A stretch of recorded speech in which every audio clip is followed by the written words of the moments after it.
ಎಲ್ಲರಿಗೂ ನಮಸ್ಕಾರ. ನಾನು ದೇವಕಿ. ಇವತ್ತು ನಾನು ಅರೀಫ್ ರಾಜರವರ ಬಂಗಾಳಿ ಕ್ಯಾಂಪ್ ಕವಿತೆಗಳು ಹಸ್ತಪ್ರತಿಯಿಂದ ನಿರಾಶ್ರಿತರ ಆತಂಕ ಅನ್ನುವಂತಹ ಪದ್ಯವನ್ನು ಓದ್ತಾ ಇದ್ದೀನಿ.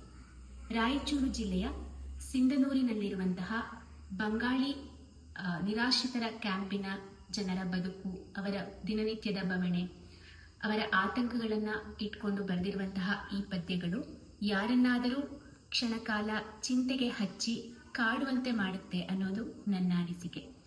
ಈ ಪುಸ್ತಕ ಆದಷ್ಟು ಬೇಗ ಓದುಗರ ಕೈ ಸೇರಲಿ ಅಂತ ಆಶಿಸುತ್ತಾ ಈ ಪದ್ಯವನ್ನು ಓದೋದ್ರ ಮೂಲಕ ಅರೀಫ್ ಸರ್ಗೆ ಹುಟ್ಟುಹಬ್ಬದ ಶುಭಾಶಯಗಳನ್ನು ಕೋರ್ತೀನಿ. ಪದ್ಯದ ಶೀರ್ಷಿಕೆ ನಿರಾಶ್ರಿತರ ಆತಂಕ. ಬ್ರೆಡ್ ಹಂಚುವವರನ್ನು ಕಂಡರೆ ನಮಗೆ ವಿಪರೀತ ಭಯ. ಕ್ಷಮಿಸಿ, ಬ್ರೆಡ್ಡಿನ ಜೊತೆಗೆ ಭಾಷಣ ಹಂಚುವವರನ್ನು ಕಂಡರೂ ನಮಗೆ ವಿಪರೀತ ಭಯ.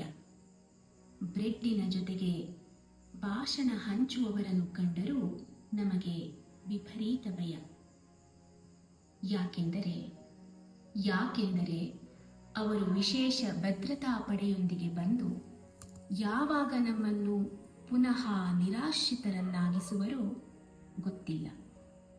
ಯಾವಾಗ ನಮ್ಮನ್ನು ಪುನಃ ನಿರಾಶ್ರಿತರನ್ನಾಗಿಸುವರೋ ಗೊತ್ತಿಲ್ಲ. ಯಾಕೆಂದರೆ ನಾವು ಮನೆ ಮಠ ಕಳಕೊಂಡರೆ ಟಿವಿ ಪತ್ರಿಕೆಗಳಲ್ಲಿ ಅವರ ಫೋಟೋ ಅಚ್ಚಾಗೋದು. ನಾವು ಮನೆ ಮಠ ಕಳಕೊಂಡರೆ ಮಾತ್ರ ಅವರಿಗೆ ಓಟು ಬೀಳೋದು. ಸುಲಭವಾಗಿ ಅವರು ಚುನಾವಣೆ ಗೆಲ್ಲೋಕೆ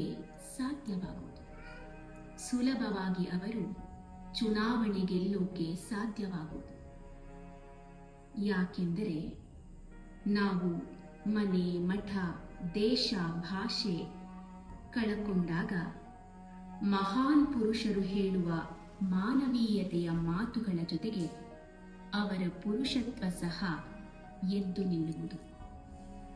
ಮಹಾನ್ ಪುರುಷರು ಹೇಳುವ ಮಾನವೀಯತೆಯ ಮಾತುಗಳ ಜೊತೆಗೆ ಅವರ ಪುರುಷತ್ವ ಸಹ ಎದ್ದು ನಿಲ್ಲುವುದು.